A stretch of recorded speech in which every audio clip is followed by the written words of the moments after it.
장현수 선수가 다시 한번 기회를 받을 것인지. 그럼 최전방의 김신욱 선수는 씌워주는 게 오히려 맞다고 봐. 그럼 앞으로 장현수 선수의 축구 삶이 월드컵 세 번째 경기를 앞두고 있습니다. 이 세 번째 경기가 마지막 경기가 아니었으면 좋겠는데요. 일단 한마디씩 내일 독일전을 앞두고 예상을 해두시죠. 참 걱정인 게 1차전, 2차전 안 좋았고 오히려 갈수록 더 강한 팀들을 만났다라는 게 대한민국을 더 어렵게 만드는 것 요인 하나고, 오히려 독일이 2연승을 했다라면 3차전 이렇게 또 로테이션 가져가면서 했을 텐데 지금 3차전이 공교롭게 독일이 이겨야 16강 진출을 확보를 하니까 독일의 그 집중력이 상당히 무섭고 매우 칠 것 같다는 생각이 들어. 초반에 대한민국 정말 잘 견뎌야 되겠다는 생각이 들어. 저는 우선은 뭐 기술적인 실력적인 부분을 떠나서 1차전, 2차전을 봤을 때 1차전보다 2차전에서 체력이 더 떨어졌고요. 지금 3차전 세계 1위 독일을 상대해야 되는데 우선은 후반전 90분을 다 과연 선수들이 뛸 수 있을까, 이게 걱정이에요 사실. 그럼 대한민국은 어떤 포메이션으로 독일을 상대하게 될까요? 야, 포백을 지금 썼는데 세 번째 게임을 3백을 쓴다. 이 자체도 상당히 모험적인 포메이션인데, 그렇다면 독일을 상대로 포백을 또 견뎌낼 수 있을까라는 걱정이고, 양 측면에서 상당히 공격적인데 측면에서의 그 뭐 파괴력? 네. 이런 걸 막아낼 카드가 별로 없다. 이게 정말 큰 걱정이에요. 저는 지금 1, 2차전을 봤을 때 우리가 포백으로 나왔는데, 포백이라는 거는 공격적으로 좀 축구를 하겠다는 뜻이거든요 사실 어떻게 보면. 근데 포백을 쓰면서 수비 시에는 상대보다 항상 어떻게 많게는 3명, 4명의 수비수가 더 있었어요.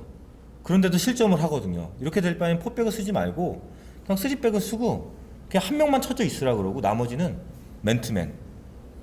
그렇게 가는 게 이번 독일전은 승산이 있지 않을까 싶어요. 독일이 그래도 잘하지만 약한 부분이 뭐냐면, 내가 앞서 얘기했듯이 측면의 공격력이 상당히 많이 좋단 말이야. 그러면 결국은 중앙 수비수하고 그 측면의 뒷공간을 노릴 수 있는 칼날을 가지고 있어야 되는데, 그렇다면 3백을 쓰면서 양쪽을 좀 더 위에서 부딪히게 만들고 그 뒷공간을 노리는 게 그래도 우리가 1위라는 가능성이 있다라면 그게 승부처가 되지 수 있지 않을까. 그러니까 그렇게 되면은 이제 3백으로 나갔을 때 양쪽에 윙포더거든요 사실. 그렇지. 그러면은 뭐 지금 오른쪽에 이용, 뭐 고요한 선수도 있고 왼쪽에 지금 홍철, 또 김민우 선수. 근데 정말 뭐 저도 그 자리에 많이 서봤지만은 엄청난 체력이 필요해요. 공격할 때 올라가 줘야 되고 수비할 땐 파이브백이 돼야 되고 공격할 땐 또 올라가서 윙 역할을 해줘야 되기 때문에 이 양쪽 측면에서의 그 능력치가 과연 독일을 상대로 해낼 수 있을까? 네. 그러면 3백을 썼을 때 그 위치에서 그나마 우리 K리그에서 보면 공격력을 가지고 있는 거는 고요한이거든. 네, 맞아요. 뭐 저출선은 수비 라인의 그 힘을 가지고 있던 고요한은 공격인데, 그 뒷공간을 노리면서 고요한이 실질적으로 K리그에서 득점을 했던 경우가 많이 있었어. 그렇다면 그 카드는 지금까지 사용하지 않았지만 한번 사용해 볼 만한 카드가 아닌가. 근데 아쉬운 거는 제가 지금 1, 2차전 신태용 감독의 전술적인 부분을 보면은 정말 큰 변화를 안 줘요. 새로운 선수에게 부상을 당해서 줬지 지금 경기 뛰지 못한 선수에게 기회를 주지 않고 있거든요.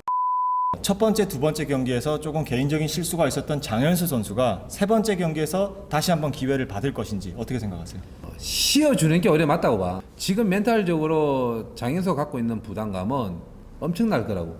태클도 못 넣어, 덤비지도 못해, 실수에 대한 두려움이 있어. 이럴 때는 씌워주고 오히려 오반석이나 뭐 장현석이나 윤영선한테 기회를 주는 게 오히려 팀을 위해서도 더 좋지 않나라는 생각을 가져. 지금은 장현수 선수가 나와서 할 수 있는 게 많지 않아요. 왜냐하면은 좀 약한 팀이라 그러면 전 기회를 줘도 된다 생각해요. 그런데 지금 세계 1위 독일을 상대로 분명히 우린 고전할 수밖에 없거든요. 그럼 결국은 또 실수를 하게 되고, 그럼 앞으로 장현수 선수의 축구 삶이 정말 쉽지 않을 것 같습니다. 근데 아까 종국이가 얘기한 대로 이제 팀의 변화가 없다고 보면 또 장현수 카드가 그냥 그대로 나올 수도 있는 거 아니에요? 그 선택이라는 게 정말 힘들어진대. 붙지도 못하겠고 수비는 싸움을 해야 되잖아. 이 도전 자체를 못하겠다고 그러더라고. 근데 하수주 선배한테 내가 물어봤어. 직접적으로 김민우 선수가 그랬을 때 형 하는 게 나아요? 아니면 쉬어주는 게 나아요? 했을 때 단번에 그러더라고. 쉬어주는 게 낫다고. 근데 이제 신태용 감독이 내보내면은 그렇죠. 신태용 감독이 네. 할 수 있는 선택이죠. 그렇지. 그거는 감독의 선택은 존중을 해야 되겠지만 선수 본인이 알고 있는 것과 남이 보는 건 다르잖아. 그렇죠. 근데 나는 이제 그거예요. 이제 분명히 소통이 있을 거예요. 감독과 선수 간에. 그러면 감독이 이제 장현 선수한테 현수야 다음 경기 뛸 수 있니? 그랬을 때 선수는 사실 마음속으로 안 떴으면 좋겠지만은 겉으로는 할 수 있습니다, 할 수 있거든요. 그렇지. 이게 문제야. 이게 이랬을 문제인 때 거지. 문제예요. 그냥 정말 안 된다고 얘기를 해야 되는데 선수 입장에서는 그렇잖아요. 남자 안 된다 그러면 자신감 없는 선수처럼 보여질까. 그래서 그거를 감독이 판단해 줘야 돼. 선수가 아니고. 일단 대한민국의 주장 기성용 선수가 또 뛰지 못하거든요. 한국에서의 기성용 공백 어떻게 작용할까요? 뭐 대안으로는 구자철과 정우영 정도 들어갈 수 있는 카드는 가지고 있지. 근데 그 차이가 지금의 그 유하냐 뭐 유의미하냐라고 이제 판단한다면 나는 승부나 경기력에 뭐 영향을 미치지 않는다. 그래서 우리가 할 수 있는 준비는 하고 있지만 그게 대안의 카드로서 뭐 승리할 수 있는 카드는 아니다. 필승의 카드는 아니다. 그냥 뭐 최선의 선택을 한다 그러면은 우선은 구자철 선수는 나오는 게 맞을 것 같아요. 그 전에 뭐 경기력이 좋든 안 좋든 간에 우선은 독일에서 어떻게 보면 잘하고 있는 선수고 그리고 중심을 기성용이 없는 중심을 잡아줄 수 있는 선수가 지금 어떻게 보면 구자철이거든요. 경험 면에서도. 그래서 뭐 정우영과 구자철의 콤비로 나오면은 좀 괜찮지 않을까 싶어요. 그럼 최전방의 김신욱 선수는 선발 여부와 어떤 역할을 해줘야 되는지. 아마도 스타팅으로는 쉽지가 않다라고 생각을 하고 멕시코를 생각할 거야 분명히. 네. 그 리플레이를 계속 보면서 독일의 약점을 치고 들어갈 텐데 그걸 봤을 때 김신욱에 대한 카드는 아니라고 판단을 할 거야. 물론 뭐 시간이 갈수록 높이에 대한 문제점이 생긴다라면 언젠가는 투입될 수 있겠지만 스타팅은 아니라고 봐. 스웨덴 생각하면 될 것 같아요. 스웨덴전을 우리가 빠르게 황희찬과 손흥민이 속공에서 올라갔을 때 문전 앞에는 김신욱이 있어야 되는데 없었단 말이에요. 그건 뭐야? 그 스피드를 따라 올라오지 못했다는 거기 때문에. 근데 독일은 더 강하고 공격적인 팀이고 그러면 수비 시에는 만약에 신욱이가 들어갔을 경우에는 내려올 수밖에 없단 말이에요. 많이. 근데 우리가 역습을 노려야 되는 상황에서 또 같은 게 반복되기 때문에 아마 신욱이는 나오면 후반전이고 거의 막판쯤 선발은 아니라고 생각하지. 자, 이렇게 봐도 저렇게 봐도 쉽지 않은 독일전입니다. 이제 마무리 한마디씩 남기시면서 이번 짤막한 프리뷰 정리하도록 하겠습니다. 상대가 아마 강력하게 압박하고 볼로크에 나올 텐데 쉽게 무너지지 않았으면 좋겠어요. 우선 멕시코전에 실점하기 전까지의 그런 모습들 선수들이 정말 가벼워 보였고 조직적으로 잘 돼 있었고 공격도 정말 좋았거든요.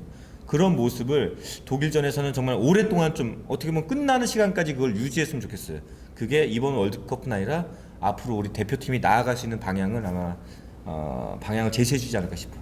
이제 이 한 경기만큼은 우리 선수들은 국민의 마음을 또 대변하는 그런 마음가짐으로 경기를 했으면 좋겠고 우리 국민들은 선수 한 가족이라는 마음으로 응원을 했으면 좋겠어. 참 열심히 해서 안 됐을 때는 그 비판보다는 좀 이렇게 등 두드려주고 함께 했다라는 그런 마음들을 가지고 경기를 봤으면 좀 더 애잔하지 않을까. 그런 느낌들로 이제 우리 한 경기를 같이 한번 감동의 경기를 이렇게 봤으면 좋겠어요. 뭐 제가 개인적으로 이제 야구 선수고요. 축구는 잘 모르는데 일단 대한민국 선수들이 끝까지 최선을 다해서 독일을 이기려고 하는 모습을 보여줬으면 좋겠고 국민의 한 사람이고 대표팀이기 때문에 따뜻한 격려의 그런 것들을 받아줬으면 좋겠습니다. 영환이 눈물 흘리려 그래 지금. 경우의 수는 희박하지만 확률 이상의 경기를 펼쳐줬으면 좋겠습니다. 꼭 결과가 아니라 과정으로도 확률 그 이상의 경기를 봤으면 좋겠습니다. 태극 전사들 응원하면서 이번 짤막한 프리뷰 마치도록 하겠습니다. 대한민국 화이팅! 네. 오, 괜찮은데 이거? 오늘 느낌이 좀 좋았어. 야, 기피도 아까 말을 잘했다. 야, 이거 안 했으면 또 10분 이거 안 해가 이거 또 집에 가서 이거 할 텐데 이게 지금 내일 프리뷰 같은 느낌이니까 이거 지금 많이 볼 거라고.